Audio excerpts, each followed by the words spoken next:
Hello and welcome back. And, insert preamble here for Make Money Count. Unfortunately, I think like many things in this world, our podcast has been hijacked by Donald Trump. And today, like last week and the week before, we're going to talk about tariffs. Specifically, okay, so we're going to start off, we're going to talk about what is going on right now.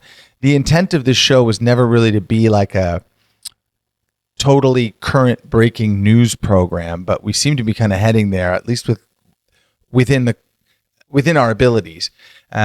So as of right now, the big Donald has imposed tariffs on Canada. He has removed tariffs on the auto industry for a reprieve, and he is maintaining that fentanyl is the issue for the current tariffs. So today, what are we going to talk about? We're going to talk about the fact that the tariffs are on, briefly. We're going to talk about how that's affecting real estate in Canada and mortgage rates in Canada. We're going to do that right away so that whoever's here just for that information, you can leave.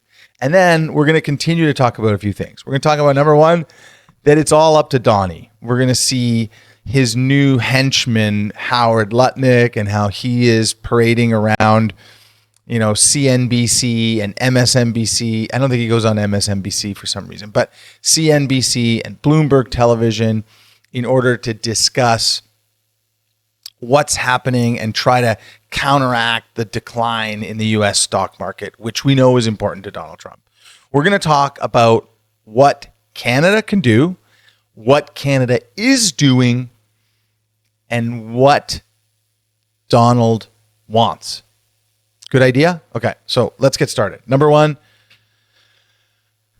rates are coming down. So pull up our favorite five-year chart, the 5-year Bank of Canada, Government of Canada bond yield. We're at hovering above 2.5%. We were at 3.25. That's a 75, maybe not 75, but 65 basis point drop to where we currently sit. As the dollar drops, as uncertainty grows, so too will this bond yield drop. What does that mean? It means that if you have a fixed rate mortgage coming up for renewal and you absolutely need to have a fixed rate mortgage, you'll be able to get a new fixed rate mortgage. You'll be able to get it at a really good rate. I still advocate for the variable rate mortgage. I think that you are going to see the Bank of Canada come on and continue to drop interest rates 25 basis points at a time, more if it appears as though the tariffs are going to be here for longer. There is wide and general consensus now amongst the Canadian banks on two things. Thing number one, rates are going lower. Thing number two, nobody knows what the hell is going on. Pull up this second article. It's not even an article. It's an RBC economics report from today. And as I was reading through it, the main line is basically evolving trade policies and government responses remain highly uncertain. Listen, nobody knows what the big orange man south of the border is going to do.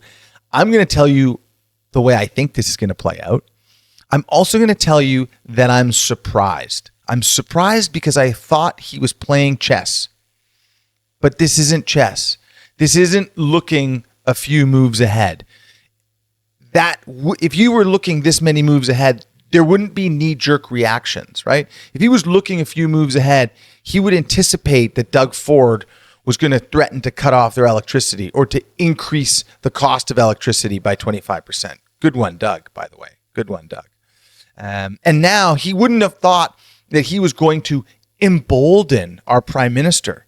The other thing I want you to consider, as we are going to speak about Toronto real estate and Canadian real estate prices in a second, but the other thing I want you to consider is Trudeau's got nothing to lose.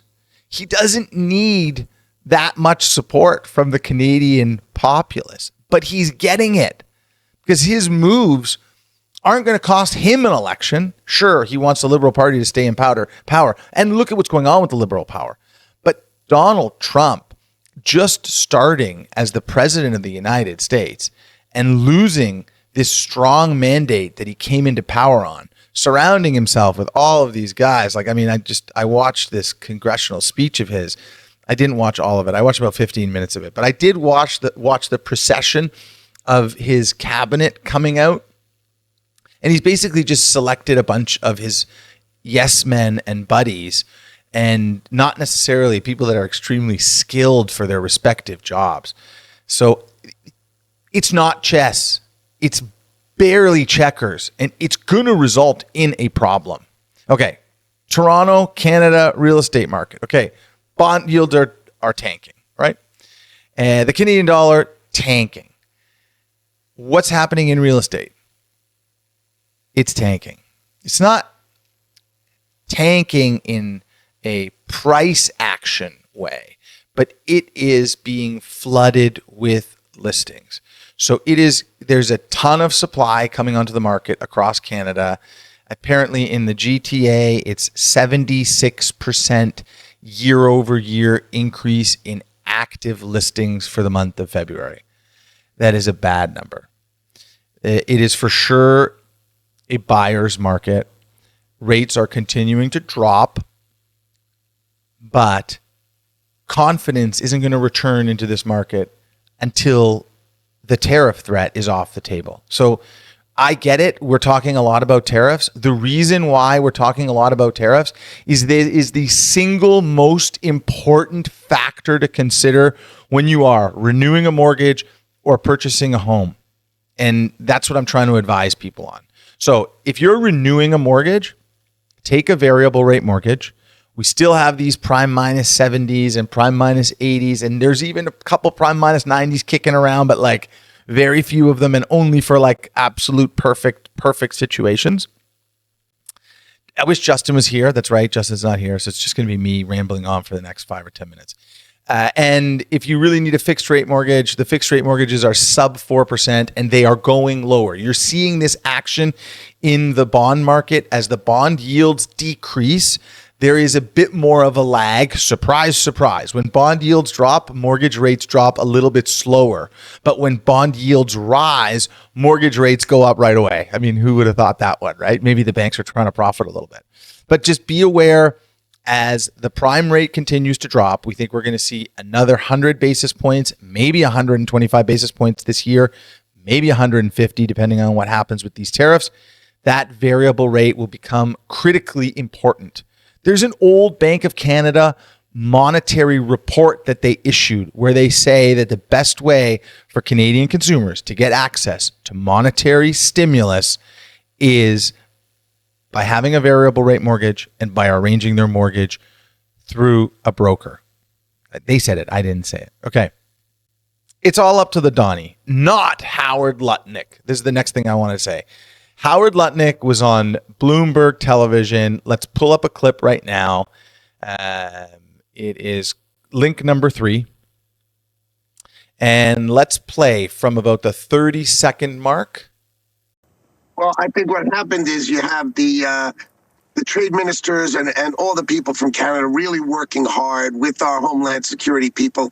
Remember, this is not a trade war. This is a drug war. We've got fentanyl still pouring into the country, and it's got to stop. So what's happened is they're showing us even more ways to try to stop the flow of fentanyl. And if they can stop the flow of fentanyl, the president is open-minded. There are going to be tariffs, let's be clear.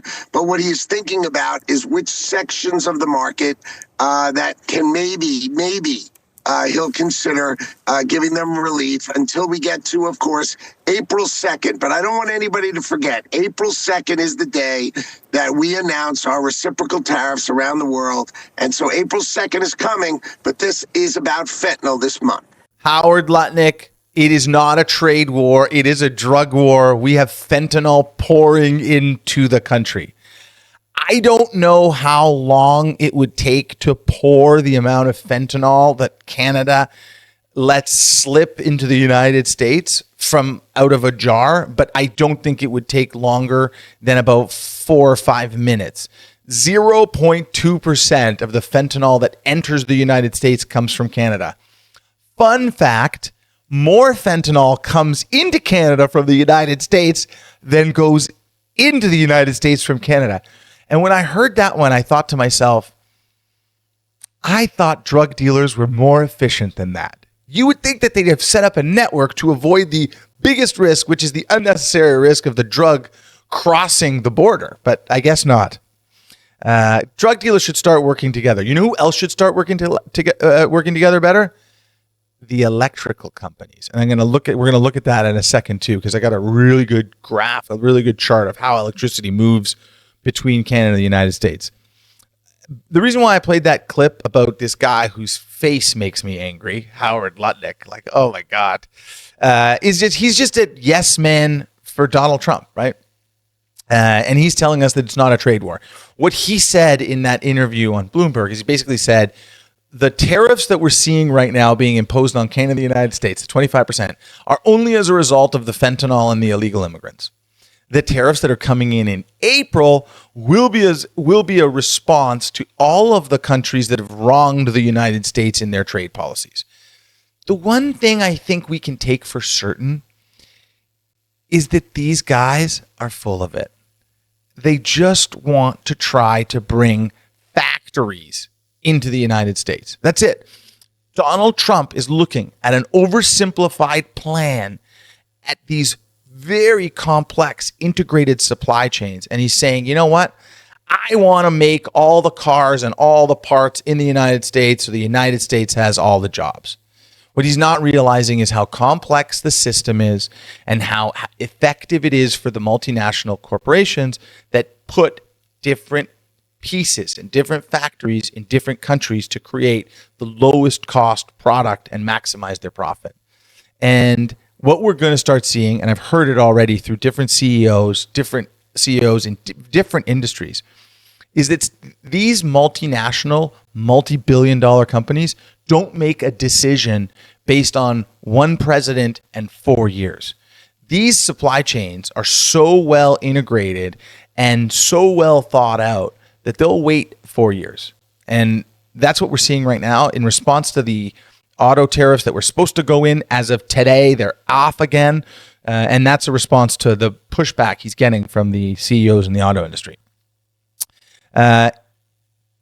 Make no mistake, when Howard Lutnick comes out and says things that like, oh, we're going to meet everyone halfway and we're going to try to ease the pain on the American consumer and Mr. Trump's just trying to get a good deal, but he was willing to walk things back.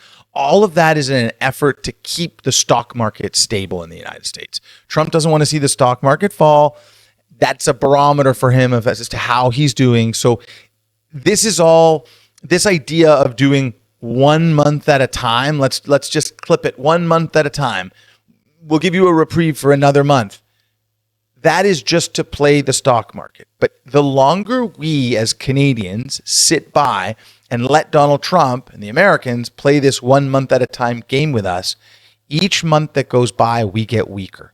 Each month that goes by, we don't have businesses investing. We don't have businesses hiring. People are not buying homes. People are sitting scared. These months that are going by where we get a reprieve from the almighty Donald Trump are not helping Canadians. So every single time we get a reprieve, don't think it's a good thing. Auto industry got a reprieve. Oh, wow, we're waiting for April 2nd to find out now what's next. The waiting game is killing our country. It's killing our economy. It's killing our business investment. And you know what? Trudeau played it right. As of today, Wednesday, Trudeau came out and he said, I spoke to Donald Trump. I've initiated our tariffs, and I am not willing to commit to a short-term deal. Pull this one up. It's link number 6. I don't want a short-term deal. A short-term deal is not going to work. I said this earlier. Trudeau can only improve on his reputation and the reputation of the Liberal Party. He did such a catastrophic job leading the country over the last couple years, but now Canadians are starting to rally behind him. They always say, don't let a good crisis go to waste. He is not letting a good crisis go to waste. So good job, Prime Minister Trudeau. You got the country's support. You got more and more people rallying behind you. You're standing up to the bully, and you're doing a great job. The other thing, Trump couldn't do any worse, right? Trump is fighting so many battles on so many different fronts. they're not going to all work out. Okay. Here's the part that I think Canada should understand, and we're kind of starting to understand it, is in order for this to work, in order for this trade war to be effective on the Canadian side, the first part of it is we can't keep shooting for having another 1 month reprieve, right? That's not going to work. The second part, and these are totally intertwined, is we need to work together in order to levy the fastest and hardest hitting response to the United States that we possibly can. And that means interprovincially, we need to work together. Everyone's talking about interprovincial free trade. No. Sure, yes, interprovincial free trade, but that's medium term. Short term, right now, Canada is a very rich country, right? We've got potash, but it's in Saskatchewan. We got oil and gas, but it's in Alberta. We got hydroelectricity, but it's mostly in Quebec and somewhat in Ontario. So bringing these different resources together and treating them as one from our country to their country is critical. As it stands right now, we're fractured. Saskatchewan doesn't really want to put an export tax on potash. Alberta, we already know, they seem to be dealing with their own issues with their premier, but they don't want an export tax on oil and gas. They are happy to skate through with a 10% tariff only from the United States. And that 10% tariff should show you where they are weak, and we have to strike where they are weak. And then we got Doug Ford in Ontario just going guns blazing at them. Big Dougie Ford just saying, you know what? We're going to tax hydroelectricity that's going into the United States. We might even cut it off. That is what is going to get played in American news cycles. That is what is going to get a faster response from the U.S. administration. And that is what we need. Because the longer this drags out the way it's going, the worse it is for our country. So I want to just point something out. Canada and the United States are so intertwined with hydroelectricity. Pull this chart up. Looking at this chart right away, all I want to do is basically just switch to the next slide and explain the next thing. I'm just kidding. But if you look, what I want you to pay attention to is there are little teal boxes in different areas south of the border and north of the border. Those show the total terawatt hours. Then this is an old chart. It's 2017. I want you to keep in mind also that the electricity that the United States uses from Canada is heavily dependent on the difference between natural gas prices and how heavy rainfall is. Because basically, when natural gas is expensive, they rely on Canada more. When natural gas is cheaper, they rely on nat gas for their power. But you can see Canada is sending a lot of power south of the border in 2017. I think that these numbers are probably lower now on a net number. And part of that is because I'm learning this stuff as I go, but the west coast of the United States is sending more power to our west coast because of recent droughts. So we're pulling a little bit more power from the United States. But if you want, we can put a link to this in the comments if you want to look at it a little bit more clearly. It's just really dramatic to see just how much power is not only going from Canada to the United States, which is what I just initially assumed, we must just send them power, but we're also getting power from them. So it is interconnected, but this will definitely hit at least 1.5 million, 2 million people in the United States. But again, this is a concerted effort, and it has to be from all of the provinces and territories in Canada, not just one. Okay, so what do we think Trump wants? I guess we spoke about this a little bit, right? Like, he wants our auto industry. He wants our...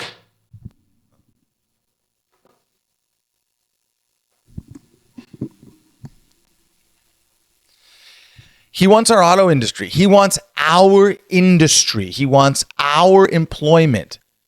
For Trump, this is a winner and a loser game.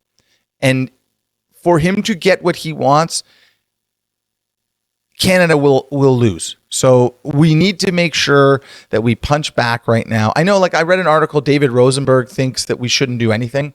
We should just let it play out. I disagree.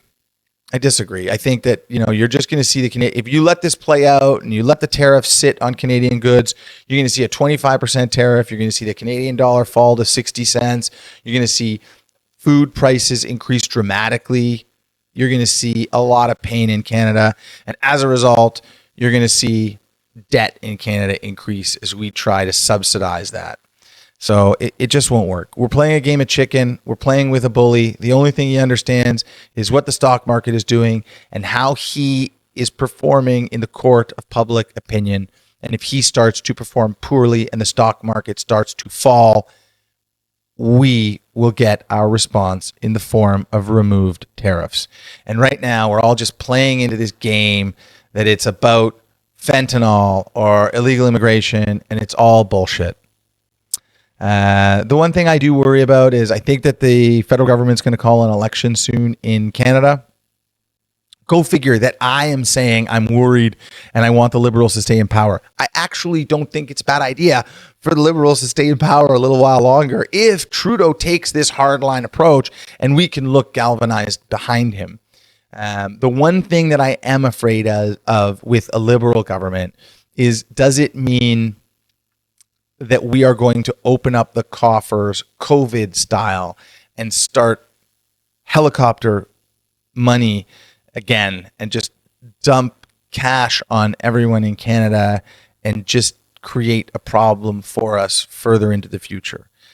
I believe that government has a limited role to play in this right now. It has an important role to play in this negotiation right now.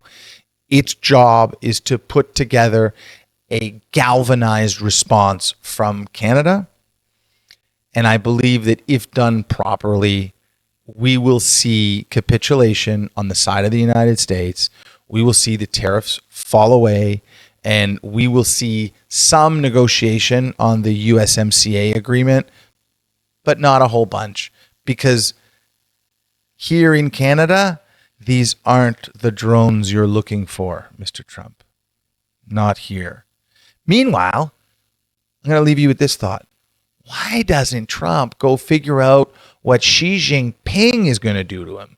Because today, Xi Jinping announced Trump wants to go to war, we'll go to war, no matter what kind of war he wants to go to, trade war or otherwise. Canada didn't say that, Mr. Trump. Donald, these aren't the drones you're looking for. See you later, everybody.